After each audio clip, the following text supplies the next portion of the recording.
보수의 품격으로 함께하는 화요일입니다. 정정 브라더스 두 분 모셨습니다. 자, 정도원 의원님 어서 오십시오. 네, 안녕하세요. 예, 정태근 의원님. 예, 안녕하세요. 정태근입니다. 예, 예. 두 분과 함께 나라 걱정하는 시간입니다. 자, 단식 투쟁. 예, 김성태 자유한국당 원내대표의 단식 투쟁. 지금 이게 사실은 지난 주말 사이에서 큰 정치적 이슈가 됐고 폭행 사건까지 더해져서 그야말로 언론이 스포트라이트를 비쳤는데, 자, 두 분은 어떻게 단식 경험해 보신 적이 있으십니까? 저는 부모님한테 반항하느라고 하루 반 해본 적이 있고요. 아, 저 청년 때. 예. 힘들더라고요. 근데 정태근 전 의원은 여러 차례 한 것 같아요. 저는 깜빵에 있을 때 수탁에 많이 했고요. 그래서 그때 사실은 상당히 무모하게 단식을 해가지고 이제 웬만하면 앞으로 단식을 하지 말자고 그랬는데, 이제 국회에 들어와서 예. 2011년도에 그게 이제 한미 FTA인데, 그게 이제 원래 그 보수 정부가 추진하는 것도 아니고 네. 노무현 정부가 추진했던 건데, 예, 예, 그래서 그 당시 이제 한나라당은 강행 통과를 하자고 얘기를 했고, 예. 당연히 민주당은 요즘에는 민주당이 민생 위해 가지고 국회 열어야 된다고 얘기하지만, 이제 당연히 본인의 장을 전구하고 있었죠. 국회를 마비시켰죠. 네. 우리 당들은 다 여야가 다 마찬가지인데, 그래서 저는 이제 그거를 물리력으로 통과시키지 말고 합의 처리하자. 네. 이래서 이제 단식을 시작해서. 아, 그걸로 단식하셨습니까? 네. 그래서 예. 한 10일쯤 됐을 때 결국은 이제 강행 처리를 했죠. 예. 강행 처리를 했고. 그때도 이제 제가 단식할 때에 저희 그 지역 사무소에 앞에 와가지고 시민단체인지 민주당을 가장한 시민단체인지는 모르겠습니다만 폭식 투쟁하고 그랬었어요. 아, 폭식 투쟁했었어요? 예, 그래서 짜장면 시켜다 먹고 그걸 또 자기들이 이제 무슨 온라인에다가 이제 블로그에다가 자랑하고. 그래서 참 세월호 때도 마찬가지고 이번에 피자 배달도 마찬가지고 좀 인간에 대한 예의들이 없는 것 같아요, 기본적으로. 그러니까 단식 예. 취지에 공감을 안 할 수는 있어도 예. 이따게 조롱이잖아요. 예. 그러니까 단식을 하는 사람들은 어떻든 이제 극한의 고통들을 감내하는 건데. 그래서 정치인이 하는 그런 거에 대한 조롱은 세월호 가족에 대한 그 조롱보다는 좀 같은 거죠. 같은 거라고 보십니까? 그럼요. 예. 아니 예를 둘 다 들면 바람직하고 아름답진 않지만은 YS가 얘기했습니다만 제대로 단식을 하면은요. 예. 한 깜빵에서 예를 들면 오래 단식하신 분들이 35일, 40일에 단식 굶으면 죽죠. 아이고, 그렇죠. 그는 진짜. 근데 그건 제가 보기에는 그런 단식을 하는 사람들 앞에서 가지고 폭식 투쟁을 하고 이런 거는 하지 말아야 됩니다. 그때 함께 하셨던 분이 보니까 김성식 의원도 보이고. 저만 단식했고요.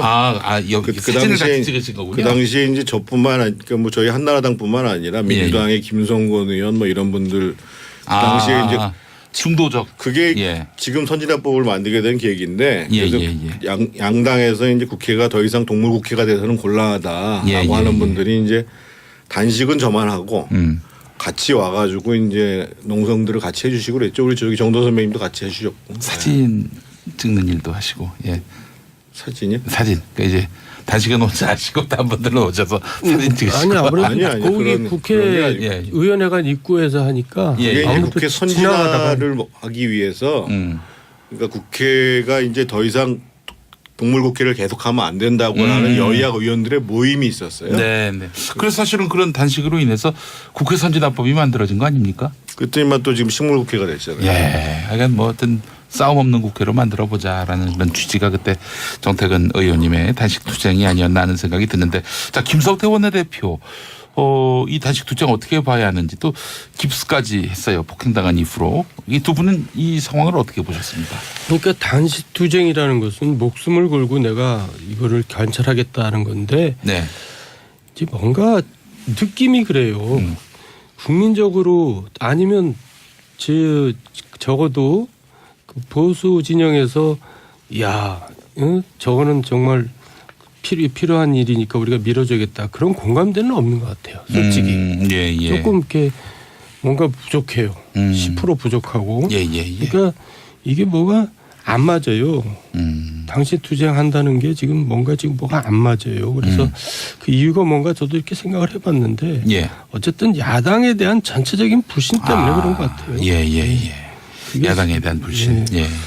오늘 오후 2시까지로 이제 기한을 설정을 했는데 네. 그래서 이제 만약에 민주당이 양보를 하지 않으면 특검을 조건 없이 받지 않으면은 이제 천막도 걷고 단식도 중단하겠다 이렇게 얘기를 했는데 네. 저는 결국은 국회 운영의 책임은 여당한테 있는 거거든요. 제가 조금 전에 말씀을 드렸습니다만 예. 우리 정치가 발전 안 하는 가장 큰 이유는 그 야당일 때는 언제든지 이제 국회를 무기로 해서 국회를 공전시키고 그러니까 지금 민주당에서 했던 얘기 똑같은 얘기를 박근혜 정부 때 박근혜 대통령이 했던 얘기거든요. 그게 예. 다. 그래서 뭐 법안을 통과시키지 않아서 뭐 민생이 파탄이 나고 막 다 이 얘기를 똑같이 해요. 예. 그래서 저는 지금 이제 뭐 여러 논란이 있음에도 불구하고 지금 뭐 드루킹이 오늘 뭐 추가로 지금 뭐 기사가 이제 한 개가 아니라 676개고 예. 뭐 댓글이 2만 개고 뭐 추천 수는 210만 개고 이게 지금 계속 나오고 있잖아요. 예. 그래서 특검을 빨리 받고 국회를 정상화시키면 당연히 추경도 심의 될 거고 예. 법률안도 통과될 거고 예.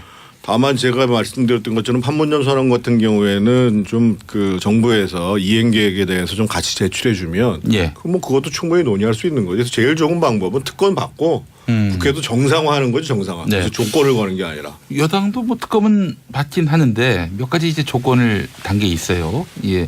이 부분은 몇 가지 조건이 아니라 굉장히 많이 달았죠. 한 20가지라고 하는데 네, 그러니까 여당 쪽에서는 뭐 그 조건은 논의할 수 있다라고 또 이야기하고 있어서. 아니 그러니까 이제 김동철 바른미래당 원내대표가 비교적 합리적인 분인데 예. 이분이 굉장히 뭐 교활한 조건을 달았다 이렇게 나오는데. 아 여당 쪽에서. 예. 예. 하여간 저는 지금 지방선거 판이 이제 거의 뭐 기울어져 있고 야당 있죠 곤란하거든요. 예. 그러니까 야당으로서는 지금 이거 말고는 지금 뭐 투쟁할 게 없어요. 여당에서 이거 하나 풀어주죠. 뭐 사실 특검해도 현실적으로 이거 1, 2개월 슉 가거든요. 예, 예. 뭐 지방선거 끝날 때까지도 결론도 안 답니다. 근데 왜 이렇게 붙들고 있는지 저는 그게 좀. 앞서 특검법 명칭을 가지고 많이 말씀들을 하시던데 예, 예, 특검은 한마디로 얘기하면 이제 등자의 묘미가 있는 겁니다. 등자. 등. 예, 등. 예를 들면 이번에도 뭐 드루킹 등 댓글 여론 조작과 관련된 예를 들면 뭐 지금 야당에서는 지금 대선 때까지 해야 된다고 그러니까 2017년부터 시작된 예. 해가지고 예. 그래서 등자 하나 놓으면 다 조사할 수 있는 거예요. 그렇죠. 조사할 수 있는 거고. 김용민만 있으면 김용민만 조사하지만 김용민 등 하면은 그럼요. 모두를 다 조사할 수 있는. 그게 이제 특검법의 묘미고. 예. 그래서 그렇게 타협 보고 민주당에서 비토권을 놓겠다라고 하는 거는 그거는 특검 하지 말자는 얘기하고 똑같은 얘기죠. 그거 누가 봐도 황당한 주장이에요. 예. 그러니까 김동철 원내대표가 뿔 따고 나가지고 막 침낭 준비하라고 얘기하죠. 예, 예. 같이 이제 투쟁하겠다. 이런 뜻으로. 예. 알겠습니다. 오늘 그 정세균 국회의장이 낮 2시를 데드라인으로 정했는데 전격 합의할 가능성은 없다고 보십니까? 어떻습니까? 없을 것 같은데요.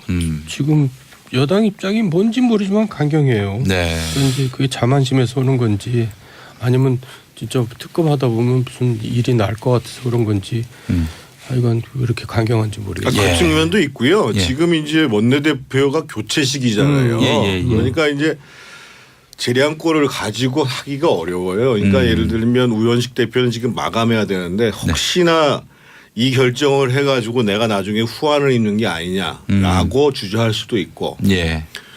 두 번째로는 지금 이제 여야 모두가 사실은 마찬가지인데 제가 보기에는 솔직히 민주당조차도 네. 별로 국회 정상화에 대해서 의지가 없다. 학업의 의지가 별로 없어요. 그러니까 아니 왜 그럴까요? 지방선거 때 지방선거 이겨놓고 국회 열면 훨씬 편하잖아요. 예.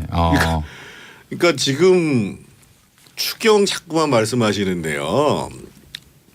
지금 이제 뭐 신문사에서도 그걸 갖다가 일면톱으로 청년 내일 채용 공제 때문에 그거 신청 다 받았다고 얘기를 하는데 그거 실제로 예상 집행률은 19%뿐이 안 돼. 지금 한꺼번에 집행하는 게 아니고 예를 들면 그게 이제 300만 원 채우면 3년 차에 걸쳐 가지고 이제 그 지원을 하겠다 이런 거거든요. 예. 총 1,600만 원 만들어 주겠다 이런 얘기거든요. 근데 그 추경을 엄격하게 하자고 주장하는 것도 누가 주장을 한 거냐면 국가재정법을 지금의 국가재정법을 만든 사람이 노무현 대통령이에요. 이전에 이게 뭐 집권당이나 정부가 그냥 뻑하면 그냥 추경한단 말이에요. 예. 그래서 추경의 요건을 엄격하게 국가재정법에 규정을 해놓은 게 지금 민주당 정부가 있을 때고 예. 그래서 지금 이제 추경이 없다고 해가지고 뭐 오늘 제가 보니까 참 김동연 부총리 진짜 실망스럽던데 지금 예를 들면 통영이라든지 군산이라든지 이런 데에 대한 긴급 지원을 못하는 것도 아니고 예. 그거보다는 제가 보기에는 그 제대로 심의를 하라 이거죠. 제대로. 제대로 심의해서 국민의 세금을 제대로 쓰고 예. 그래서 정책적 효과가 날 수 있고 그러면 야당에서도 사실은 심의한 거에 대해서 자부심을 느끼게 되는 거거든요. 여당은 당연히 정책을 집행해야 되는 과정이고 그런 게 안 되는 우리 정치가 참 안타까우니까는 그게 문제인 거죠. 예, 알겠습니다.